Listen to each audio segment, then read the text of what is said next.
You're speaking on the Three Lions panel later on today, which is looking at the national game in England and celebrating 150 years of the FA. However, there is a sense of a lack of fulfilment amongst the nation. What do you feel about the measures being taken to address this? Well, at least measures are being taken. I mean, I think if you look at the FA's new book on the future of the game and stuff like that, it says all the right things. It's all the things that we should be doing, we already should have been doing, let's put it that way. But saying it and doing it is the difficult part. Someone's got to translate what their thinking and ethos is, and they've got to get it into the coaches' minds that they're all singing off the same hymn sheet. If you know what I mean, the kids, the future generations, as far as a professional game, and that's what the FA are interested in. Obviously, not only that, they're interested in the development of people. So through football, they can develop as people. So I think all the things they're saying are right, but obviously the big the proof of it all is success at the end. Now, if you're putting good measures in now at the ages of 6 to 10 to 12, you're going to have to wait 10 years to see that come to fruition.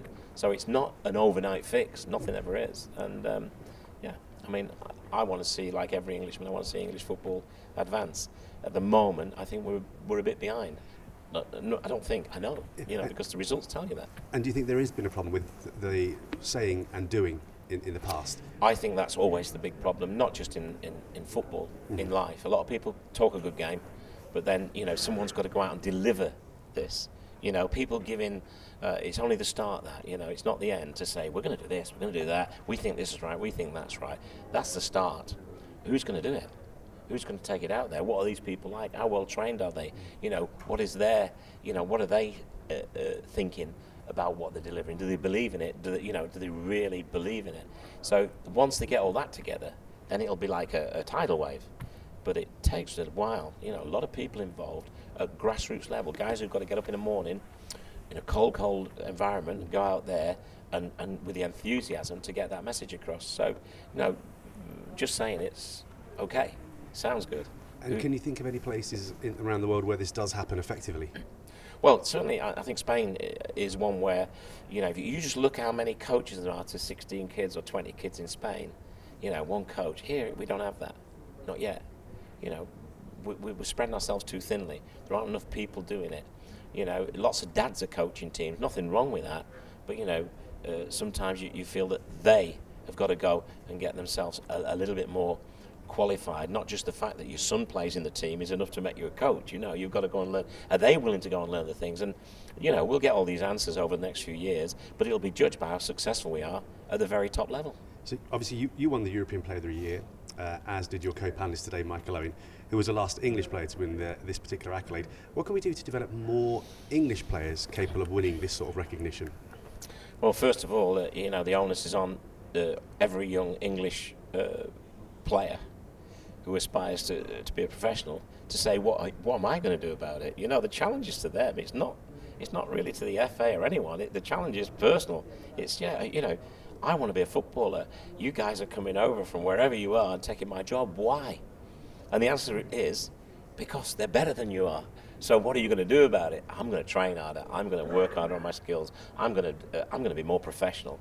The challenge is not just the FA. It's to every kid in this country. Is these guys aren't coming and taking your jobs because you're really good, but people like them better than you. They're coming and taking your chance to play for your favourite team because they're better prepared than you. They're more advanced than you. They've spent more time working on their schools. They've spent more time thinking about why do I want to be a footballer, and they've shown that that's what they want to do. That's the challenge. That's what I did, and at that time we had a lot of English players coming through.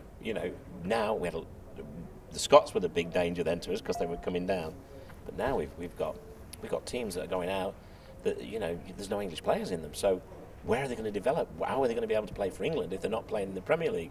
Not going to happen. Which leads me on to my next question quite nicely. We've got some fantastic facilities in this country, and now Burton is open for business, as you know.